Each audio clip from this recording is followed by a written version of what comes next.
Alright guys, so this video we're checking out the T-Motor F90. This is a 2806.5 motor, pretty big, and mainly for larger quads like a 7-inch. This is happens to be the 1300 kV for more efficiency, as they say, as they call it, long range. This particular motor is a little bit lighter than some of the other ones in the same size, 28.6 or 2806.5, and perhaps that's why it costs about $30, although the ones that were on the Camera 7, also the same size from iFlight, are a bit more, about $5 more, like $35 per motor. So these bigger motors are definitely pricey. And, I've had these for a while. I've been having some pretty bad luck getting these to work on some 7-inch builds there. So I've built out this is a Flywoo Mr. Croc, I believe, 7-inch, and this is the third time I've rebuilt this, because the previous two ESCs that I had on here died on the first flight with these big motors. So it's probably my fault. I think the first one I tried was like I forget the name of the brand. It was like a off-brand, not one of the big ones, but it was only like 45 amps, and that one just fried right away. So that was a mistake. So I tried another one that was, I think, 50 amps, and that one fried on the first flight as well. So I was like, okay, so I put on some pretty expensive ESCs here. These are the Z's from the F7. I'll put a link to that video down in the description. This is I think 60 amp 32-bit ESC 4-in-1, and this one finally didn't blow up on me after I flew it, and I did fly it a few times. But, I think it has to do with this big size and a 7-inch and maybe carrying a lot of extra weight. So I'm thinking like 60 amps is probably what you want, nothing less than that. Wasn't really pushing it either. I was just kind of cruising around, so it's kind of suspicious that would blow up, two ESCs, not really doing anything hard, no crashing, just, cruising around. So, I mean, this is what I was planning on doing with this motor, just kind of using it for like long range FPV, kind of cruising around. I built this one here with, let's see, GPS here. I got the Caddx Vista on here. So, it's all ready to go, crossfire in the front, and I get a really long flight time on just the 1300 6S, although, it can carry a lot more weight. So I think I was getting like 6-7 minutes on a 1300, but, these motors can carry way more weight than that. You can go probably up to like a 5000 6S, as long as the quad has enough space on the top here to carry the battery, and the shape of the battery and all that are going to be factors.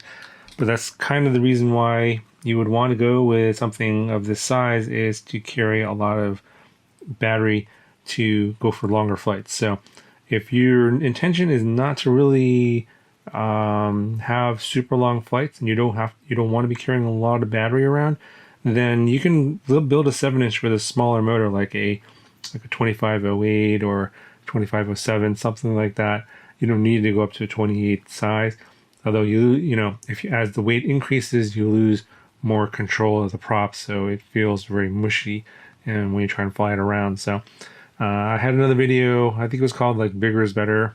It was another T-Motor motor. It was a T-Motor Racer motor, the Air A2508 motor, and that was a blue one. That was like the first gen. I compared that to my feelings of flying a 7-inch on like a 2306 or 2207 motor, and definitely felt better having a bigger motor because you're carrying around more weight. So when I flew that, I felt like, oh, bigger is definitely better. So in this case, again, going bigger is better, but only if you're, in this case, going to be carrying a lot of extra battery around. So if you're just carrying a 1300 around like I did here, 2806.5 is a little bit overkill. In my opinion, you probably don't need to have that big of a battery. Although if you go down to 2508, I think the efficiency is a little bit less on the smaller motors. So, there's like, breakpoints, right, in terms of like where you'll see like diminishing points of return.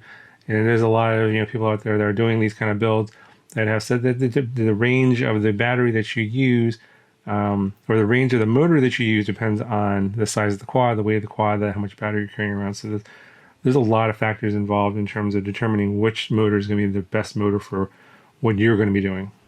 Anyway, so with the motor, you do get some extra stuff here. You do get the I guess this little sleeve cover for the motor wire, and you get the heat shrink, screws, and 2 prop nuts, as well as I think you get some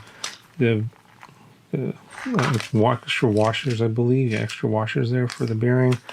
And then I'll show you here. This is what the sleeve for the motor wire looks like. It does make things a little bit nicer looking for your build, and that's all included.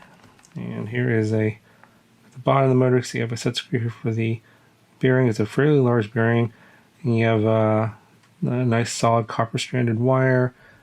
These magnets do appear to be curved and very tight air gap. The motor is not really super notchy. I mean, it does free flow here, so I wouldn't be too worried about that.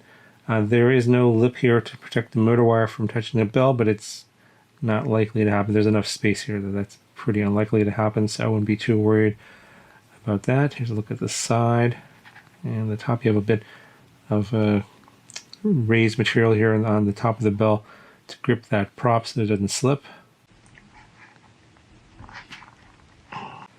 Okay, so I'm trying to get this set screw out, and I am not able to. So, fortunately, I'm not going to be able to take the bell off to show you the insides. But I mean, it's going to look like a typical brushless motor. I don't think there's going to be any surprises there.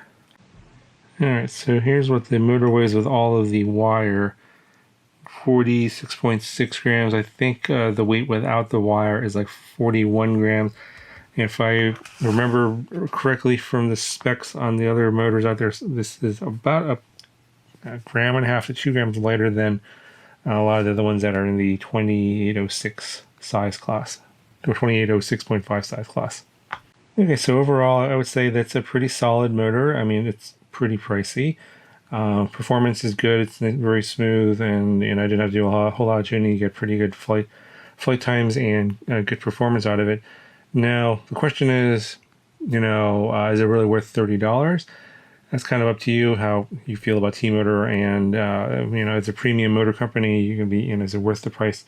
And how will they take care of you if you have any, issues with the motor? In general, they've been known to have a pretty good reputation. So in some instances, you'd say, yeah, it's worth the extra cost. Now, there is a 2807 motor coming out from Emax that does weigh more. I think it's like 3 or 4 grams more per motor. But it costs half the price. It's like $15. So it's a slightly bigger motor, 2806.5 versus 2807. So it's gonna perform fairly similarly to this one, but it's gonna be a little bit heavier. I don't know anything about the efficiency or anything like that. I haven't flown that one yet.